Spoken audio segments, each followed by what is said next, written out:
clearing smelled of crushed pine, damp earth, and the sharp, metallic tang of violence. 7 of the Royal Guard, elite trackers who had never lost a target, lay motionless among the shattered oak branches and muddy ravines. In the center of the devastation knelt Lisa. Her breath hitched, her chest heaving under a torn canvas jacket, her bruised hands empty but still curled into tight, defensive fists. She did not look away when the tree line broke and David stepped into the clearing. His tailored overcoat was immaculate, a stark, jarring contrast to the mud and ruin at his feet. The surviving guards drew their weapons, their hands shaking with fury and unspoken terror. David raised a single, gloved hand.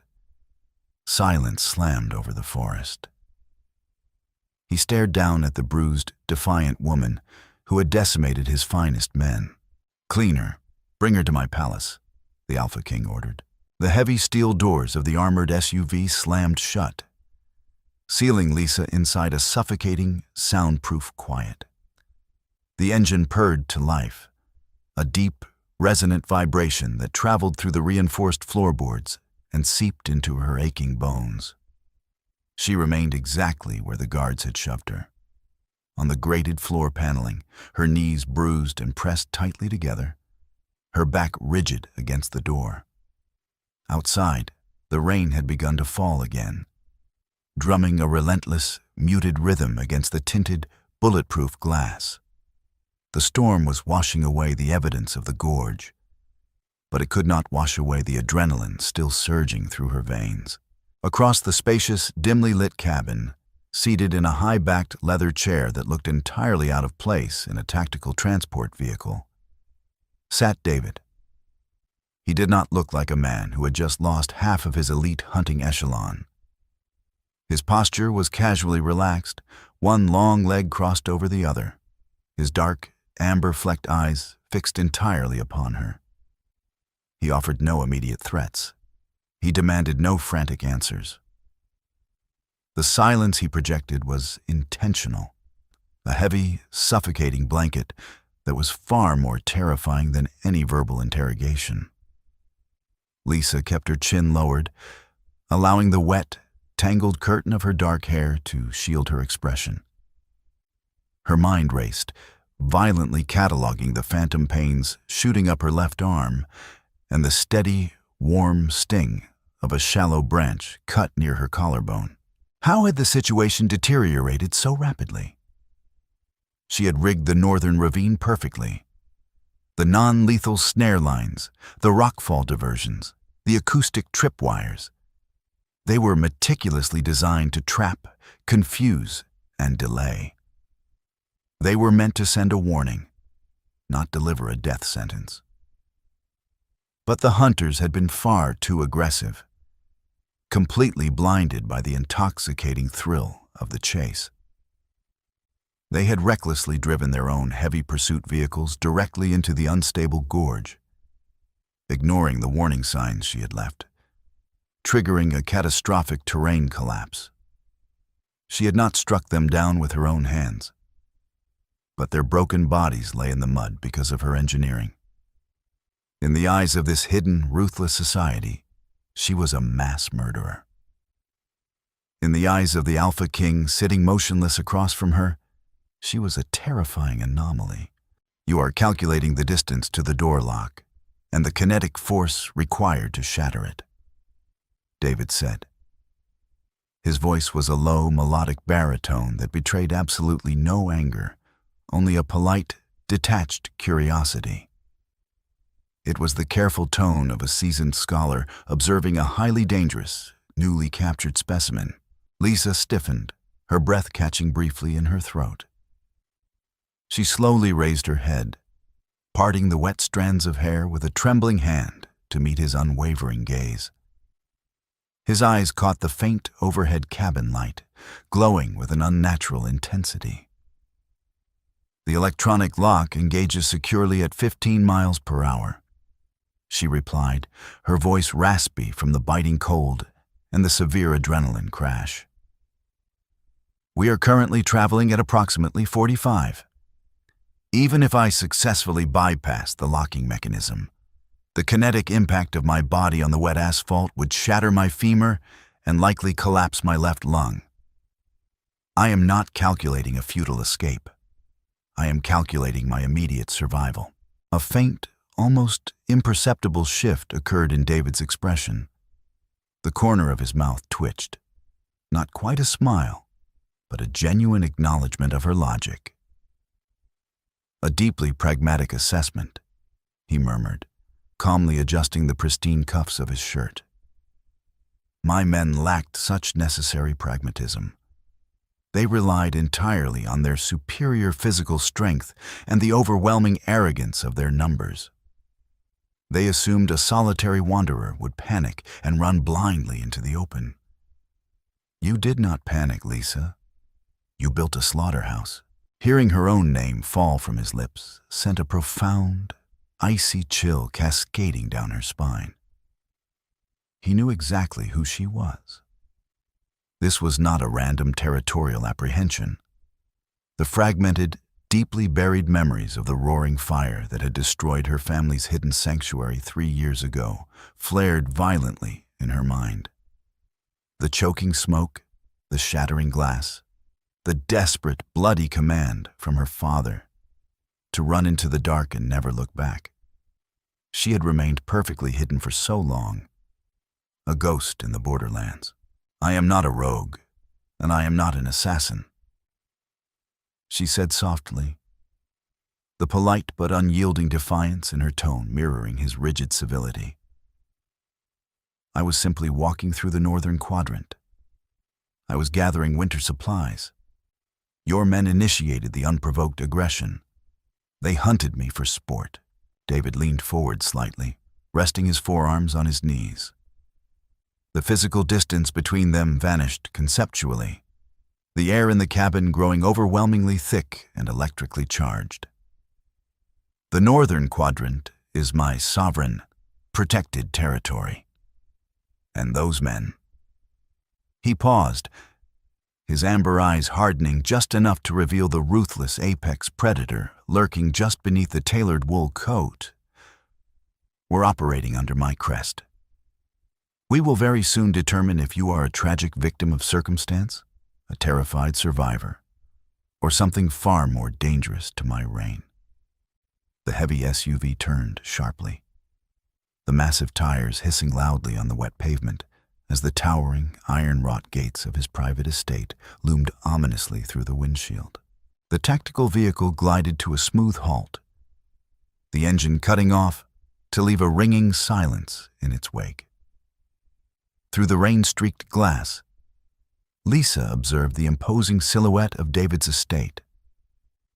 It was not a traditional, archaic castle, but rather a sprawling, brutalist masterpiece of dark concrete, reinforced steel, and expansive tinted glass, severely nestled against the jagged cliffside. It radiated immense power and impenetrable security. The heavy doors were pulled open from the outside by 2 silent guards, the crisp night air rushing into the cabin. David stepped out first, his movements fluid and unhurried. He did not look back at Lisa as the guards hauled her roughly by her uninjured arm, dragging her out into the stinging rain. She stumbled, her exhausted legs nearly giving way. But she forced herself to stand upright, refusing to show further weakness. Standing beneath the vast, illuminated portico was a tall, severe-looking woman dressed in a meticulously pressed charcoal uniform. Her graying hair was pulled back into an uncompromising bun, and her hands were clasped respectfully in front of her. "Mrs. Gable," David addressed the woman, his tone shifting to one of authoritative administration. "Our guest has had a remarkably taxing evening in the northern woods. Follow my earlier instructions.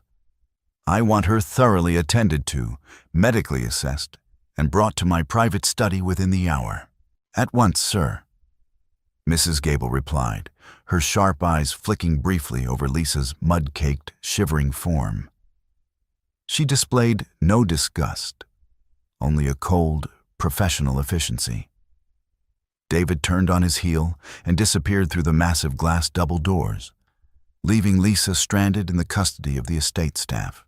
"Come with me, cleanly," Mrs. Gable instructed, her voice lacking warmth but carrying a distinct lack of malice. She gestured toward a secondary entrance. "Do not attempt to track more mud than is absolutely necessary, and do not entertain the foolish notion of running. The perimeter is fully automated and entirely lethal." Lisa followed silently, her heavy, waterlogged boots squelching awkwardly against the pristine, heated granite floors of the sprawling corridors. The transition from the wild, chaotic violence of the forest to this sterile, terrifyingly quiet environment was deeply disorienting. Every hallway they passed was heavily monitored, the subtle whir of security cameras tracking their every step. She was no longer a hunted animal in the woods. She was a prized captive in a gilded, unbreakable cage. Mrs. Gable led her into a vast, luxuriously appointed bathing chamber constructed entirely of dark slate and brushed copper. The centerpiece was a sunken, circular tub already filling with steaming, aromatic water. Two younger staff members stood by silently, holding thick white towels and a simple folded garment. "Remove your outerwear," Mrs. Gable commanded gently but firmly. Lisa hesitated, her hands instinctively crossing over her chest to protect the torn canvas jacket. It was filthy, ruined, and soaked in cold mud.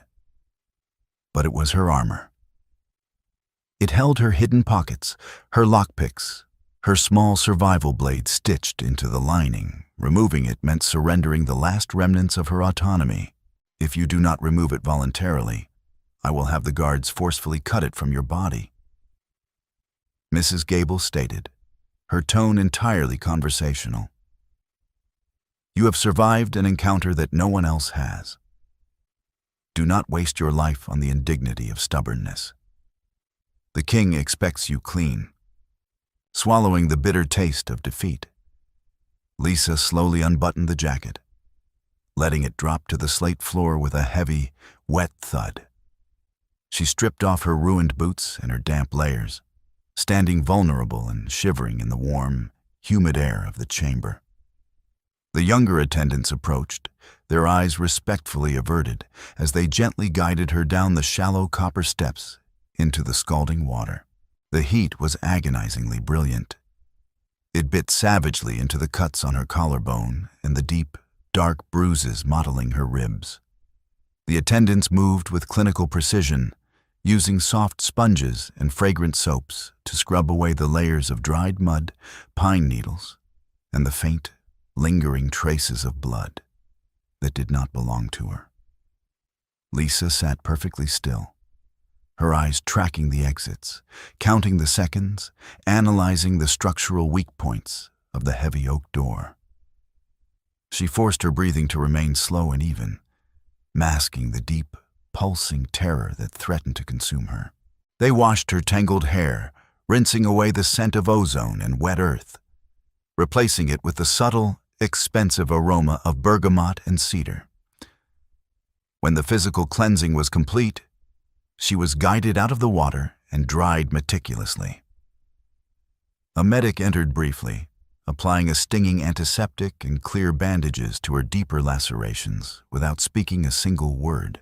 Finally, Mrs. Gable handed her the folded garment. It was a long, sweeping dress made of heavy, dark emerald silk. It was incredibly soft, beautiful, and completely restrictive. It lacked pockets. The fabric pooled around her ankles, ensuring she could not run without tripping. It was a brilliant, subtle method of absolute control. "You look presentable," Mrs. Gable noted, adjusting the collar of the silk dress to appropriately cover the bandages. "He does not usually bring the survivors inside the main house. Keep your voice low, speak only when addressed, and remember your place." Lisa met the older woman's stern gaze, her own eyes reflecting a hardened, unbreakable resolve. I am perfectly aware of my place, Mrs. Gable. I am the survivor. The journey through the quiet, cavernous halls of the estate felt like walking the final miles to an execution chamber. The soft rustle of Lisa's emerald silk dress against the polished floorboards was the only sound permitted in the heavy silence. Mrs. Gable walked 2 precise paces ahead, guiding her away from the brightly lit, modern public spaces and deeper into the older, more secluded wing of the brutalist mansion. The air here was noticeably different. Cooler, thicker, laced with the distinct, masculine scent of aged paper, burning wood smoke, and the lingering, electric aroma of cedar that she now explicitly associated with David. They stopped before a set of towering, intricately carved oak doors. Mrs. Gable knocked twice, a sharp, rhythmic sound, before turning the heavy brass handle and pushing the door open. She gestured for Lisa to enter, instantly retreating and pulling the heavy door shut behind her with a definitive, final click. Lisa stood frozen just inside the threshold, allowing her eyes to adjust to the dim, amber lighting of the expansive study. Floor-to-ceiling bookshelves lined the walls, packed tight with ancient, leather-bound volumes and modern, sleek technology. A massive stone fireplace dominated the far wall, a modest fire crackling quietly within its soot-stained hearth. Rain lashed fiercely against the expansive, reinforced glass windows overlooking the dark, churning ocean far below the cliffside. David stood by the window, his back to her, watching the violent storm rage outside. He had changed from his mud-spattered tactical coat into a dark, flawlessly tailored charcoal suit. He looked incredibly imposing, a silhouette of raw, restrained power against the lightning-streaked sky.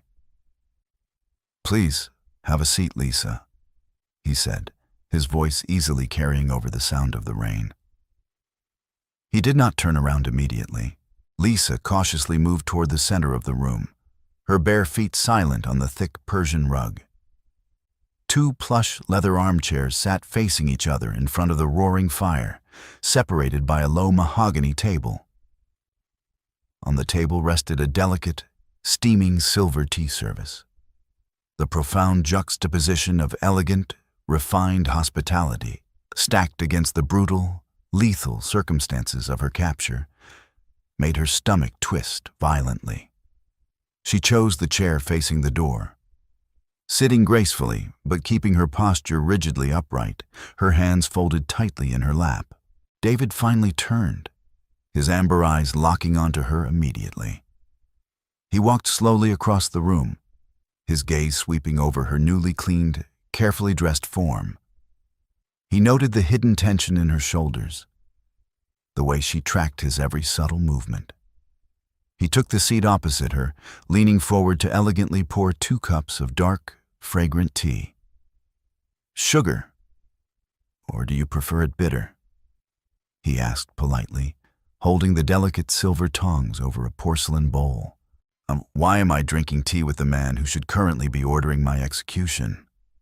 Lisa asked, completely ignoring his polite inquiry. Her voice was steady, betraying none of the absolute terror that gripped her chest. "I decimated your elite echelon. I humiliated your finest trackers.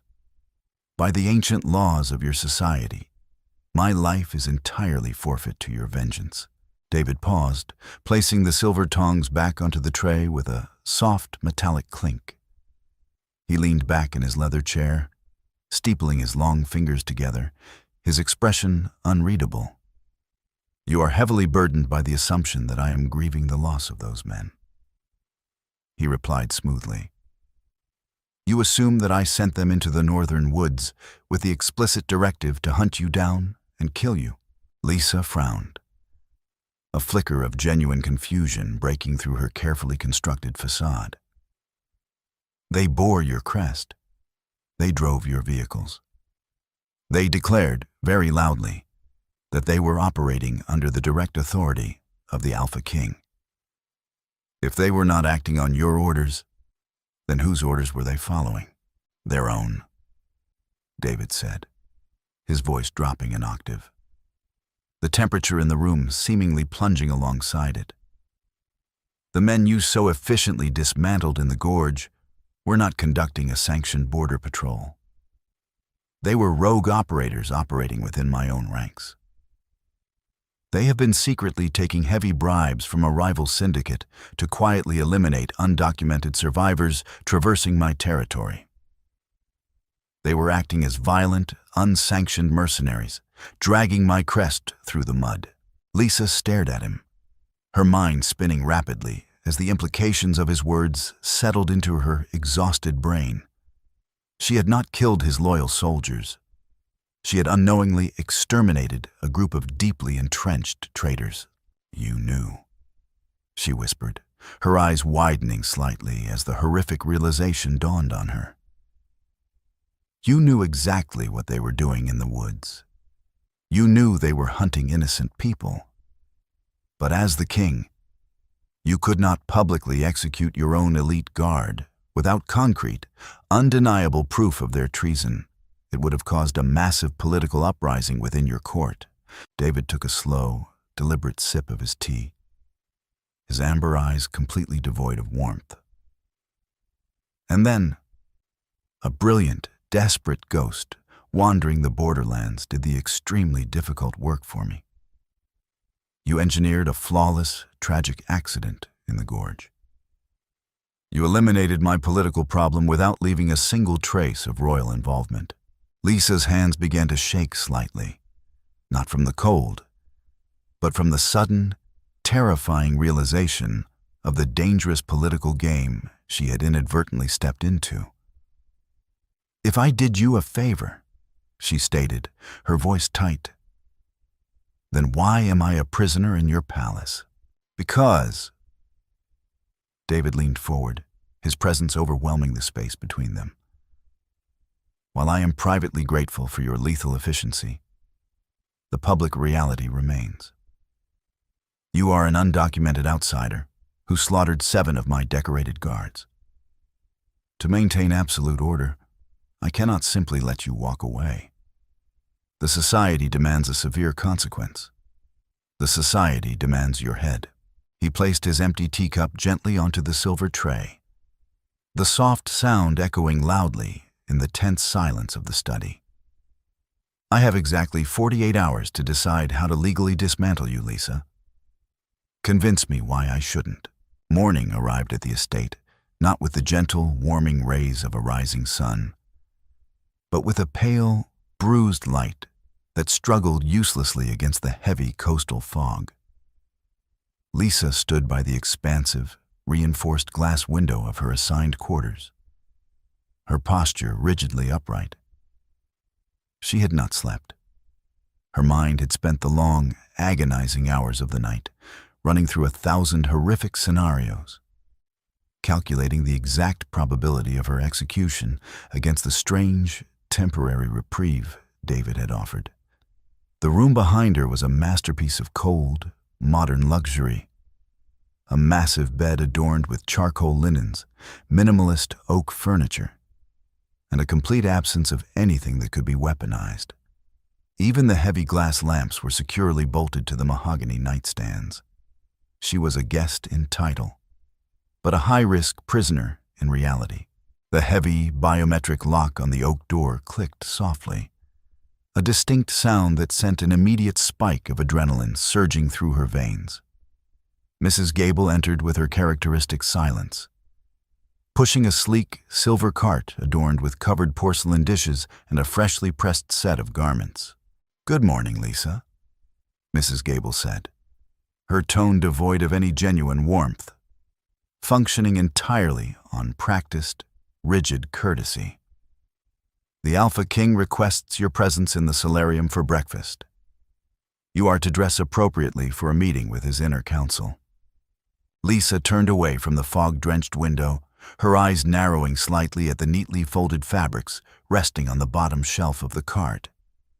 "I am essentially a dead woman walking, Mrs. Gable. What possible purpose could my attendance at a council meeting serve? It is not my place to question the architectural strategies of his reign, nor is it yours, Mrs. Gable replied smoothly, pouring a single cup of dark, rich coffee and placing it on the small side table. Your purpose is to survive until he decides otherwise. I suggest you wear the tailored slacks and the high-collared silk blouse. They project a necessary aura of intellectual authority rather than subservience.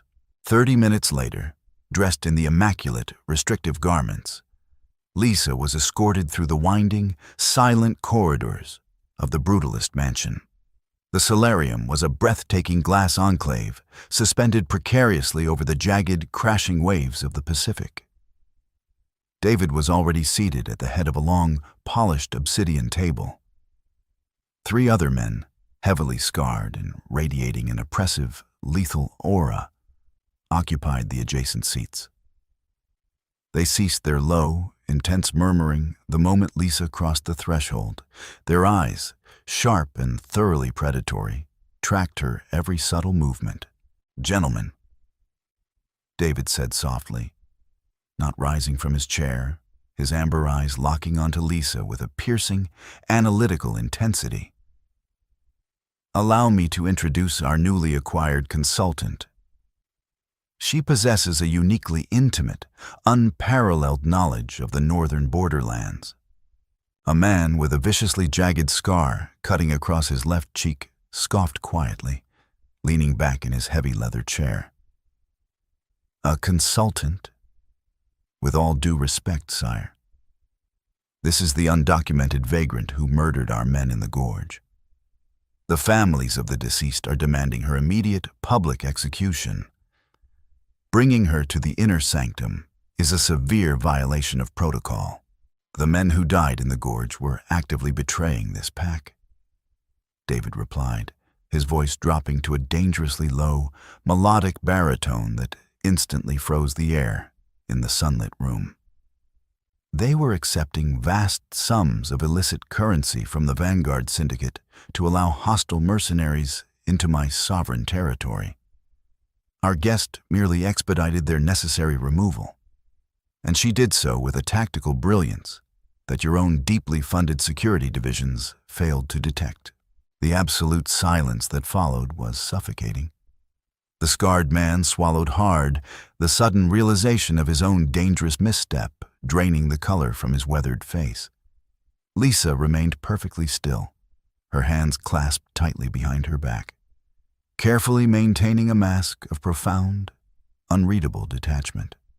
David was brilliantly using her to publicly expose the corruption within his own ranks, shielding himself behind her lethal actions. "Sit, Lisa," David commanded softly, gesturing gracefully to the empty chair directly to his right. It was a position of immense, terrifying honor. It was a visible declaration to the remaining loyalists that she was under his absolute, unquestionable protection. She moved with slow, deliberate precision, pulling out the heavy chair and taking her seat beside the Alpha King. The scent of cedar and ozone radiated from him, a grounding, powerful anchor in the center of the chaotic storm. "If I am to function as your consultant," Lisa said, her voice remarkably steady despite the terror gripping her chest, "I require complete access to your territorial topographical maps, specifically the southern ridge. The traders in the gorge were merely a diversion. The actual incursion is happening elsewhere." The atmosphere in the subterranean strategy room was heavily laden with the scent of aged parchment, burning electronics, and the sharp, metallic tang of focused anxiety. The vast, circular chamber was dominated by a state-of-the-art holographic projection table, currently displaying a glowing, 3-dimensional topographical map of David's expansive coastal territory. Lisa stood at the edge of the softly humming console, the pale blue light casting long, dramatic shadows across her sharp cheekbones. She had spent the last 4 hours meticulously dissecting the patrol routes, her brilliant, analytical mind, seeking the hidden patterns in the Vanguard Syndicate's movements. David stood exactly 2 feet away from her, his posture rigidly attentive. He had dismissed his generals hours ago, recognizing that their traditional, aggressive military strategies were entirely useless against an enemy that utilized the same stealth and evasion tactics that Lisa had mastered in the wild. Your perimeter defenses are heavily concentrated on the main highway arteries and the deep northern ravines, Lisa murmured, her slender fingers moving rapidly across the glowing holographic interface. She dragged a series of red markers toward a seemingly innocuous stretch of jagged coastline. It is a logical, mathematically sound deployment. It is exactly what a seasoned military commander would do. And that is precisely why it is going to catastrophically fail. David leaned forward, bracing his strong hands against the polished metallic edge of the console. The physical proximity was overwhelming. Lisa could feel the subtle, radiating heat of his body and hear the slow, measured cadence of his breathing. "Explain your reasoning," he demanded quietly, his amber eyes tracking the swift, deliberate movements of her hands rather than the glowing map itself. "The Vanguard mercenaries are not attempting a massive, brute force invasion," she explained, pulling up a highly detailed, magnified structural overlay of the old smuggling caves honeycombing the southern cliffs. "They are executing a slow, systematic infiltration. Look at the tidal patterns I have highlighted. During the lunar eclipse tomorrow night, the water level within these specific caverns will drop dramatically, exposing a network of dry, ancient tunnels that lead directly into the foundational sublevels of this estate." David's expression remained perfectly composed, a masterclass in stoic, terrifying restraint.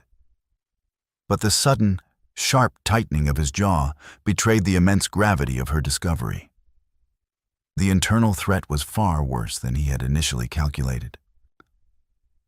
"My security chief personally inspected those caverns less than 3 weeks ago," David stated, his voice dangerously soft, practically vibrating with suppressed, lethal fury. He reported that the structural integrity had collapsed, rendering them completely impassable to any organized unit.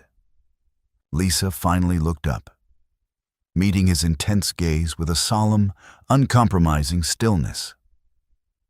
"Then your security chief is either tragically incompetent or he is the central architect of this betrayal.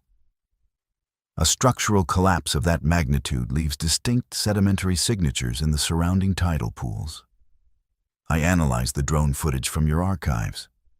Those rocks were intentionally detonated to create a false blockage, hiding the deeper tunnel entrances from casual visual inspection.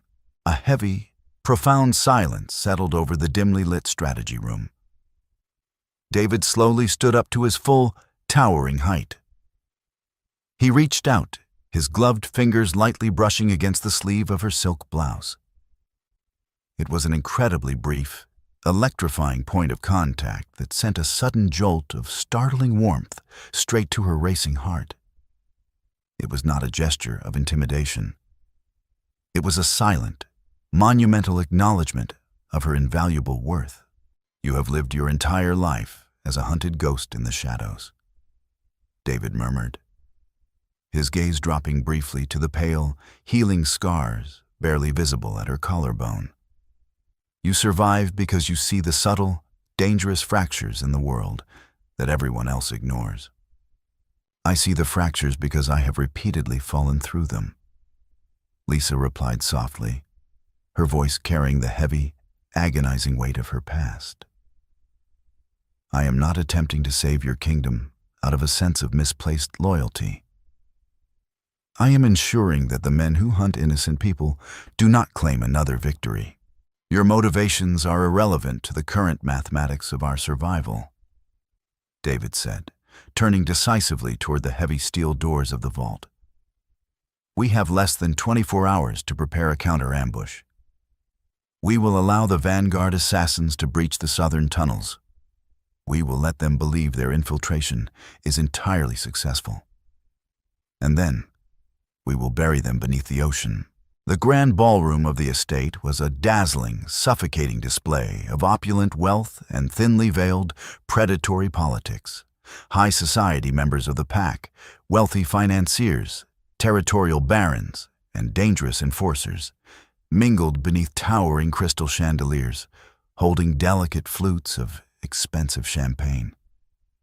A string quartet played a melancholic, sweeping sonata in the corner, the beautiful music doing absolutely nothing to mask the underlying electric tension in the room. Tonight was the lunar eclipse. Beneath their very feet, the counter-ambush was already silently unfolding in the flooded caverns. Lisa stood near a massive, intricately carved marble pillar, remaining perfectly still in a stunning midnight blue evening gown that Mrs. Gable had severely insisted upon. The dress was elegant, sweeping the floor with heavy velvet, but it felt like suffocating armor. She hated the exposure. She hated the hundreds of calculating eyes that repeatedly darted in her direction. She was officially attending as David's honored companion, a strategic, highly visible move designed to project absolute confidence while the true battle raged in the dark below. David was navigating the treacherous political waters across the room, seamlessly engaging in polite, venomous conversations with regional leaders. He looked magnificent in a tailored black tuxedo, radiating an aura of untouchable, terrifying authority. Yet, despite the distance and the dense crowd between them, Lisa could feel his awareness constantly tethered to her. Every few minutes, his amber eyes would flick briefly in her direction, verifying her location, silently confirming her safety. Her hyper-vigilant mind continuously scanned the room, cataloging the subtle micro-expressions of the guests. She noted the nervous twitch in a baron's hands, the forced, brittle laughter of a senator's wife, the precise, rigid posture of the armed perimeter guards. Everything appeared normal. Everything appeared perfectly managed. Until the subtle, rhythmic pattern of the room broke. A waiter, dressed in the standard crisp white jacket and black trousers of the estate staff, moved through the crowded floor carrying a silver tray of fresh beverages. His trajectory was smooth, practiced, and entirely unremarkable to the casual observer. But Lisa's sharp eyes instantly locked onto him. It was his footwork. It was too precise, too completely silent on the marble floor. He was not walking like a man, balancing delicate crystal. He was gliding with a deeply ingrained, muscular control of a trained assassin closing in on a target. The waiter was moving directly toward the cluster of men surrounding David. Lisa's heart slammed violently against her ribs. The Vanguard Syndicate had not relied solely on the subterranean tunnel breach. They had embedded a contingency plan directly into the sanctuary. She did not shout. Shouting would trigger mass panic, creating a chaotic shield for the assassin to utilize. Instead, she moved. She abandoned the protective shadow of the marble pillar, slicing through the dense crowd with terrifying fluid speed. She bumped shoulders, ignoring the startled gasps and polite reprimands of the wealthy guests. Her eyes remained locked entirely on the waiter's right hand, watching the subtle, almost imperceptible slide of his fingers beneath the silver tray. Reaching for a weapon concealed in the polished lining, David turned, sensing the sudden, aggressive shift in the room's atmosphere. He saw Lisa surging toward him, her beautiful features twisted into a mask of pure, lethal focus. He did not brace for an attack from her. He instantly calculated her trajectory and shifted his own weight, opening a path for her momentum. "Down!" Lisa hissed, her voice cutting through the elegant music like a razor blade. She lunged the final 3 feet, colliding violently with the waiter just as a suppressed, matte black firearm cleared the edge of the silver tray. The heavy crystal glasses shattered explosively across the marble floor. Lisa grabbed the assassin's wrist with both hands, twisting fiercely with all her kinetic strength, using her own momentum to drive him hard into the ground. A single, muffled gunshot fired wildly into the vaulted ceiling, sending raining plaster down upon the screaming, scattering guests. David was upon them in a fraction of a second. He did not hesitate. His heavy, polished shoe came down with crushing, bone-snapping force on the assassin's forearm, permanently neutralizing the threat. The guards instantly swarmed the area, their weapons drawn, securing the perimeter in a chaotic frenzy of shouting and movement. Lisa remained on the floor, her breathing ragged, her hands shaking violently as the massive adrenaline spike slowly began to recede. The beautiful velvet of her gown was ruined, covered in spilled champagne and fine dust.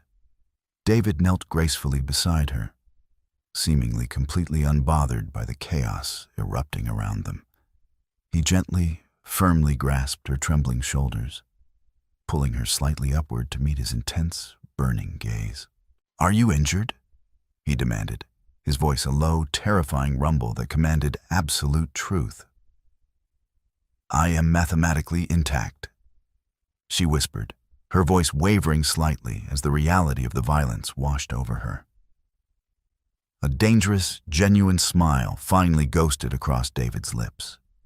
"You truly are a magnificent, terrifying anomaly, Lisa."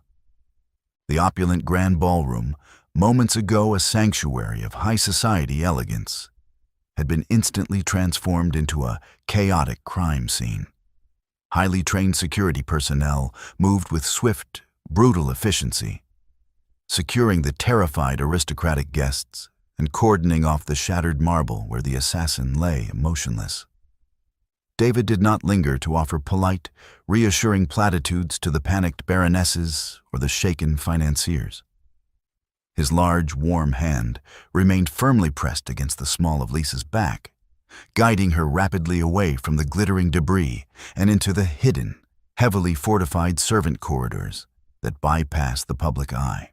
The air grew significantly colder as they descended a narrow, spiraling concrete staircase, leaving the sweeping sonatas and the smell of spilled champagne far above them. The subterranean strategy room was bathed in the harsh, tactical crimson light of a full lockdown protocol.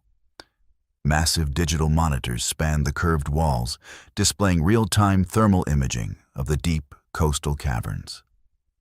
Lisa stood close to the glowing holographic console, her ruined velvet gown heavy and restrictive with dust. Yet her mind was terrifyingly sharp. "The tide has reached its absolute lowest point," she murmured, her eyes tracing a cluster of vibrant red thermal signatures moving fluidly through the projected three-dimensional tunnels. "The Vanguard operatives have breached the secondary sedimentary barrier. They are progressing exactly as my calculations predicted." David stood beside her, his tailored tuxedo jacket discarded over a chair, his pristine white shirt slightly unbuttoned at the collar.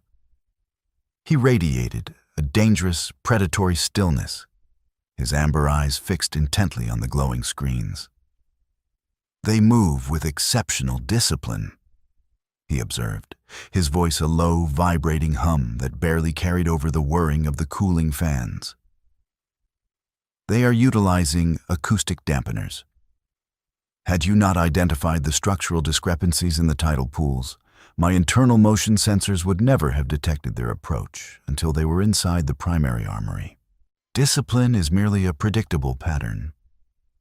Lisa replied softly, her fingers grazing the edge of the metallic console. "And predictable patterns are fundamentally easy to break." On the central monitor, the Vanguard mercenaries, a highly lethal, heavily armed unit of 30 men, crossed the critical threshold, moving deep into the narrowest, most unstable section of the ancient smuggling tunnels. They were completely silent, completely undetected by the estate's automated defenses, and completely unaware that they were walking directly into a meticulously engineered tomb. David leaned forward, his broad shoulders tensing as he reached out and firmly grasped a heavy, analog brass lever embedded in the control panel. It was a manual override, completely disconnected from the digital grid to prevent external hacking. "Your architectural analysis was flawless, Lisa," he said, turning his head slightly to meet her intense gaze. "You have mathematically engineered their demise. Now, observe the execution." He pulled the heavy brass lever downward with a brutal, uncompromising force. Deep beneath the bedrock of the sprawling estate, an explosive chain reaction was instantly triggered. Lisa felt the profound, rumbling vibration travel up through the thick concrete floor, a deep, earth-shattering groan that vibrated in her chest. On the thermal monitors, the structural support pillars that Lisa had identified as the cavern's weakest stress points simultaneously detonated.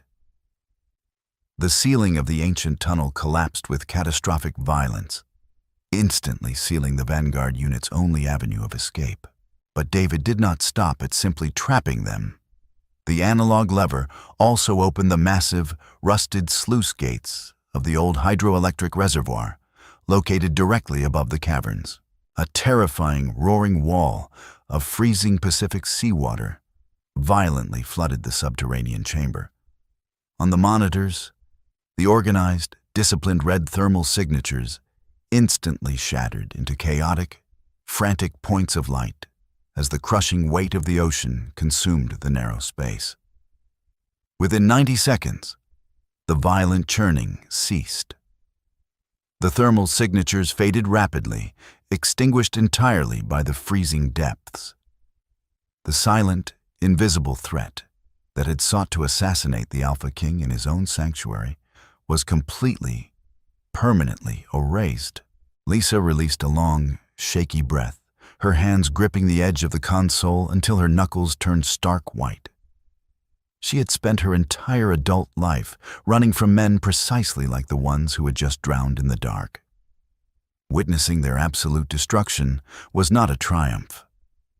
It was a heavy, suffocating relief that tasted faintly of copper and sea salt. David turned away from the monitors, the crimson tactical lighting casting sharp, dramatic shadows across his striking features. He did not look triumphant. He looked deeply, tragically furious. He pulled up a secondary screen, his fingers typing rapidly across the keyboard. The Vanguard mercenaries did not bypass the internal acoustic sensors through sheer skill, David said, his voice dropping to a dangerous, lethal whisper. Someone inside this control room utilized a high-level command code to manually loop the sensor feeds exactly 4 minutes before the breach. The assassin upstairs was merely a distraction to ensure I was not watching the monitors. Lisa's heart accelerated, the cold realization washing over her. The traitor is still inside the walls. The heavy, reinforced steel door of the subterranean strategy room hissed softly, sliding open to reveal Commander Vance. The jagged scar across his left cheek was stark white against his flushed, weathered skin. He stepped into the crimson-lit room, his posture rigid, his eyes immediately darting toward the main monitors. He expected to see the Vanguard unit advancing into the armory. Instead, he saw the entirely flooded, collapsed caverns. Vance froze, the subtle, terrifying realization of his absolute failure washing over his hardened features. He slowly turned his gaze toward the center of the room, where David and Lisa stood perfectly still, waiting for him in the suffocating silence.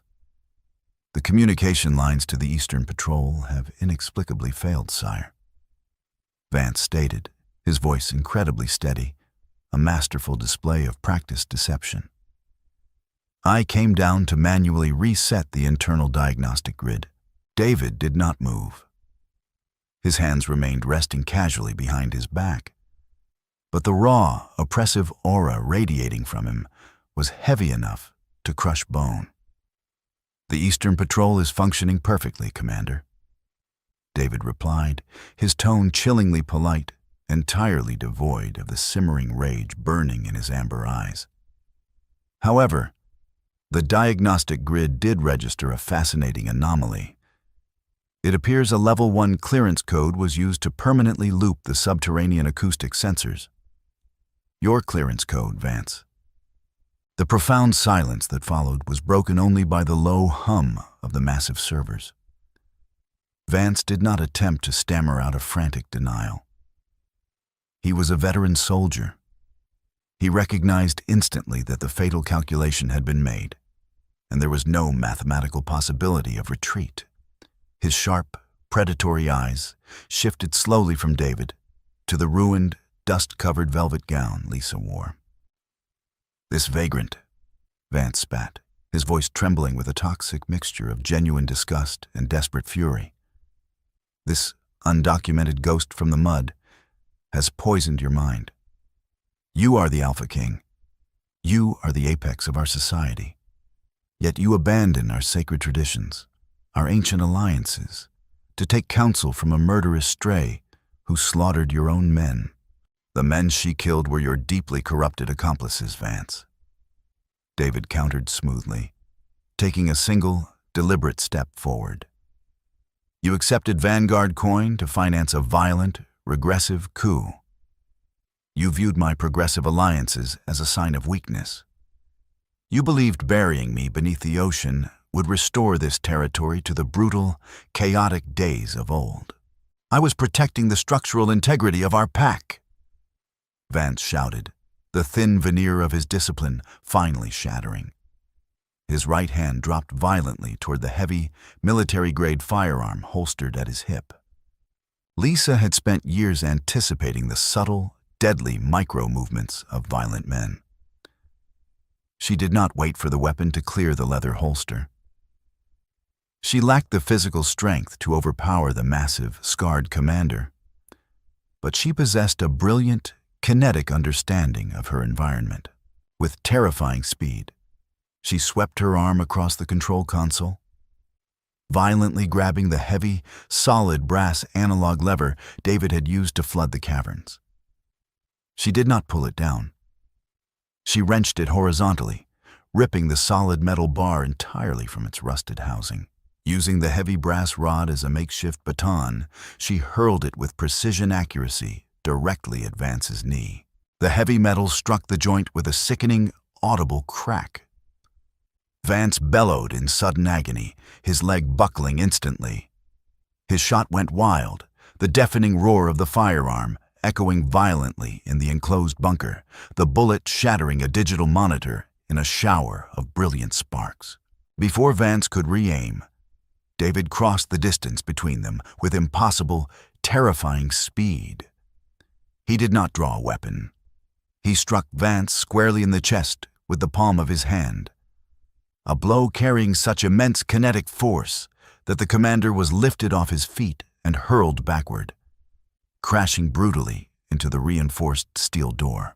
Vance collapsed to the grated floor, gasping frantically for air, his weapon clattering uselessly away into the shadows. David stood over him, smoothing the lapels of his unbuttoned shirt with a chilling, meticulous calm.